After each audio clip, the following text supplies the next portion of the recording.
ગયું વીણા વગાડતા આવે મારા જેવી કોઈ વીણા નો વગાડી શકે એવું બહુ હોય ને હું એમ મારા જેવી વીણા કોઈ નો વગાડી શકે એમાં હનુમાનજી હામાં વહી આવે તો હનુમાન ને જોઈ તો હાવ રણનાટ્યું મીઠું બોલાવા નારદ મુનિઓ રણનાટ્યું હનુમાન આને સૂર છેડ્યો કેવા હનુમાન કે હા બાપા હારું નારાયણ નારાયણ રામ રામ એમ નહીં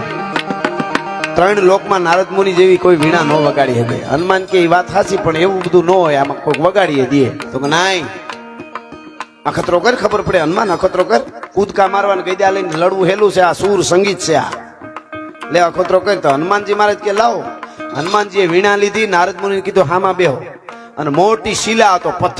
પથ્થર માથે પલોઠી વાળીને હનુમાનજી બેઠા પદ્માસન વાળી અને આમ હેઠે આમ આવી રીતે આમ પથ્થર માથે આવી રીતે વીણા રાખી અને પછી સૂર છેડ્યા સાહેબ આ તો હનુમાનજી મહારાજ હા હા બંદન મન રામ રામ નુરત સુરત પુરત હામ ગામ ગામ ઠામ ઠામ પૂજન પામ મેવા ઈ હનુમાનજી મહારાજે સૂર છેડ્યા પણ સાહેબ 15 મિનિટ વીણા વગાડી ઝાડ થંભી ગયા પાંદડા થંભી ગયા પવન થંભી ગયો પશુ પક્ષી સ્થિર શબ્દ એક નવ સરે મેદની સ્તબ્ધ અને પછી નારદ મુનિ એમાં લીન થઈ ગયા હનુમાન હામું જોઈ રહ્યા છેલ્લે મોડી મોડી નજર પડી ને તો પથ્થર માથે આવી રીતે વીણા રગાડી આમ વગાડતા હતા ને જોઈ પથ્થર ઓગળી ગયો તો ને વીણા અંદર ખરી ગઈ હતી જે મીણ ને ઓગાળો ને કેમ કઈક અંદર ખરી જાય પથ્થર ઓગળી ગયો અંદર વીણા ખરી ગઈ થોડી અને પછી નારદ મુનિ કીધું ઓહો હો પ્રભુ ગજબ ગજબ ગજબ તો હનુમાનજી આલ્યો તમારી વીણા કરીને ઉભા થઈ ગયા નારદ મુનિ વીણા પકડવા ગયા વીણા સોટી ગઈ પથ્થર ઓગળી ગયો તો એ હુકાઈ ગયો સોટી ગઈ પછી કે કાઢી લ્યો અને પછી નારદ મુનિએ કીધું કે હનુમાન હનુમાન હોય છે રુદ્ર છે રુદ્ર એટલે આ કડીમાં મેં લખ્યું છે શંકર તણ રુદ્ર રાજ કણ સમાજ શીર્ષ તાજ તરણ તરણ જગત જાજ આજ વાજ નામે આદિ તમ કર્ય બાદ કાદન વો વહારાદ અંજની સુકાલ બાદ ફાલ જાત કાપે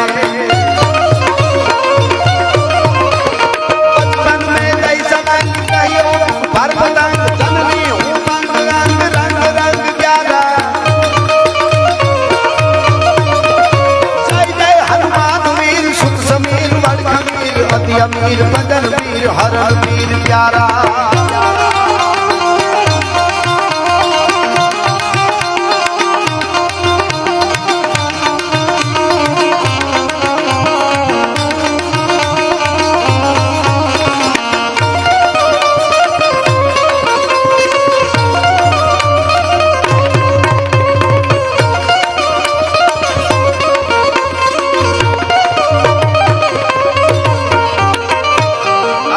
મહારાજ માવડી બેનું દીકરીઓ બેઠા છે હમણાં ભાઈ બીજ ગઈ જાજા દિવસો નથી ત્યાં એક જૂનું ગીત યાદ આવે છે એક મુખડું ને એક કડી સાંભળજો દીકરીઓ ખાસ આપણું આ ધન છે વર્ષો વયા જાય સદીઓ બાપુ આપણા ભજનો આપણા લોકગીતો દુહા એ જૂના નહીં થાય હાવજ ખડ ખાય ગંગાજીમાં પાણી ગંધાય અને હોનાને કાટ સડે ને તો આ જૂનું થાય એમ નકર આ જૂનું ન થાય હા એટલે આ મને વાત યાદ આવે જૂના જમાનામાં એક બેન દીકરી હારે ગઈ 12 વર્ષ દુખી બહુ 12 વર્ષ સુધી પિયર નો આવેલી દીકરી આ સંગીત એવું સરસ વાગ્યું એટલે મને કડી યાદ આવી સાંભળજો અને 12 વર્ષ સુધી પિયરમાં નો આવવા દીધી દીકરી હાહરિયામાં દુખી બહુ છે એમાં ગોપનાથ જેવો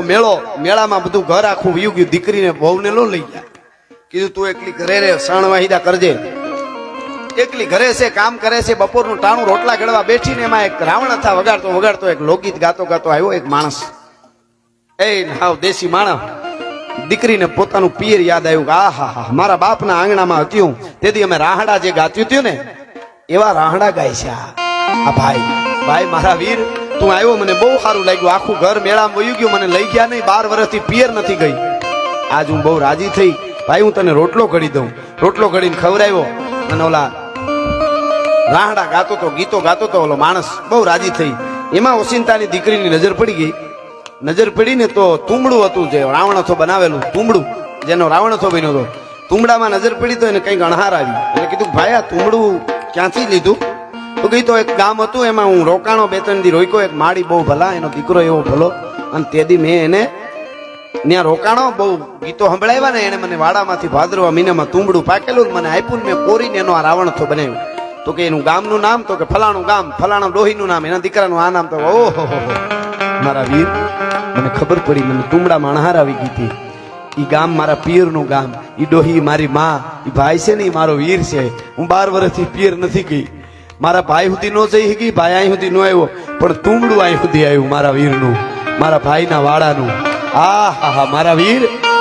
તુમડું અહીંયા સુધી લાંબુ થયું. હવે તો આને મારા પિયરથી આવેલા ઘરેણા તને આપું ને, એનાથી આને મઢાવવાનું છે. આ તુમડું એમને સારું ન લાગે રાવણ અથાનું હો તારું. અને શું કહે છે ઈ બેન, સાંભળજો વર્ષો પહેલાનું આપણું ગીત. વાયની વાવે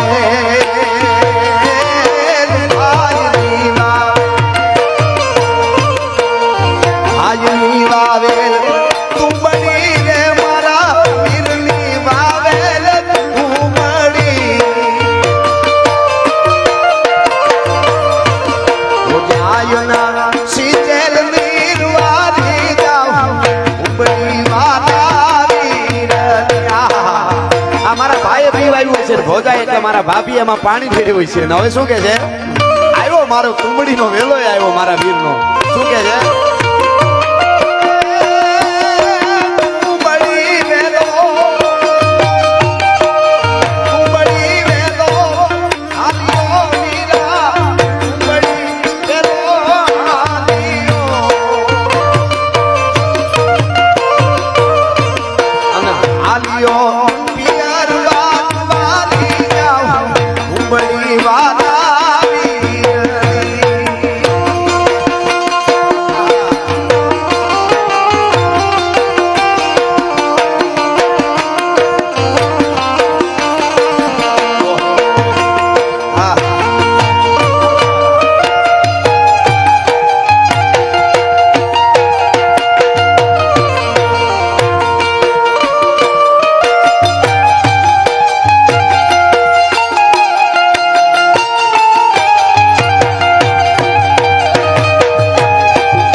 એક ગીત એકાદ કડી યાદ બેનું દીકરીઓ સાંભળે છે. એટલે જૂના જમાનામાં બેન દીકરીના લગ્ન થયા, લગ્ન થઈને બેન હારે ગઈ, હારે જઈને પાછી પિયર આવી, અને પિયર આવ્યા પછી એનો પતિ પાછો તેડવા આવે, એની રાહ એમાં પતિ તેડવા આવતો હતો. બેન પાણી ભરવા ગઈ, પાણી ભરવા ગઈ એમાં ઓશિંતાની નજર પડી ગઈ, સામે કાંઠે એનો પતિ હાલ્યો આવે એને તેડવા. કોઈની ખબર ન પડે, બીજી બેનપણી છઠે હેલ લઈ અને ઉતાવળી હાલતી થઈ, એમાં બીજી 2 બેનપણીઓ હામી મળી. તો આના મુખ મુદ્રાનો જે હરખ મર્યાદા પણ કર્યો, અને એ હરખ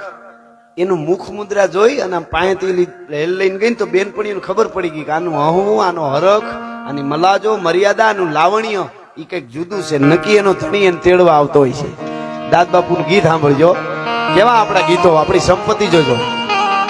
શું કે છે ખબર, બેનપણીઓ શું કે ખબર, કે અમથા અમથા બેની બા મલકી જાય, નક્કી માં રખડે કો મહેમાન આવે કાયમ કાવેલી બા નક્કી જાય નક્કી માં રખડે કો મહેમાન આવે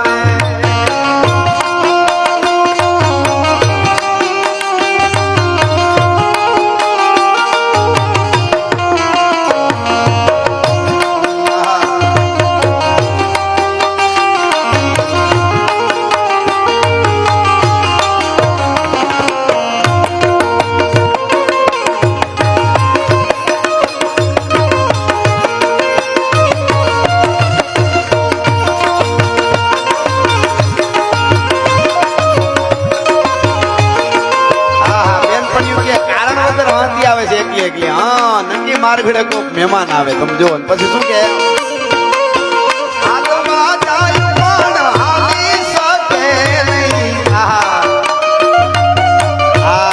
બધું ભેળસેળ થઈ ગયું ને આપણા સંગીતમાં બધે ઘણું બધું એટલે આ જૂનું ન હોય એટલે આ બધા ગીતો આપણે આગળ દઉં છું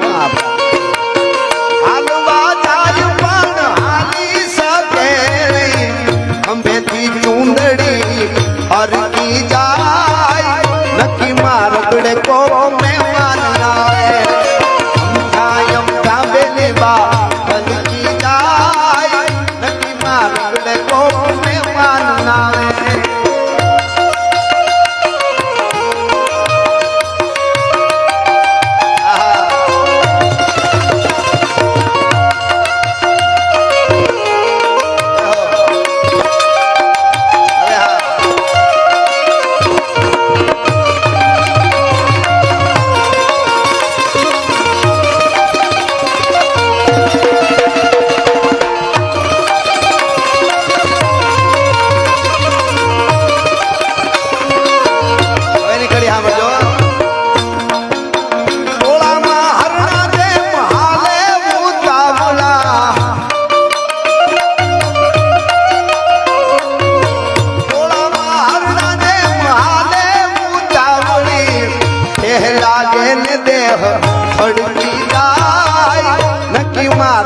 को महेमान आवे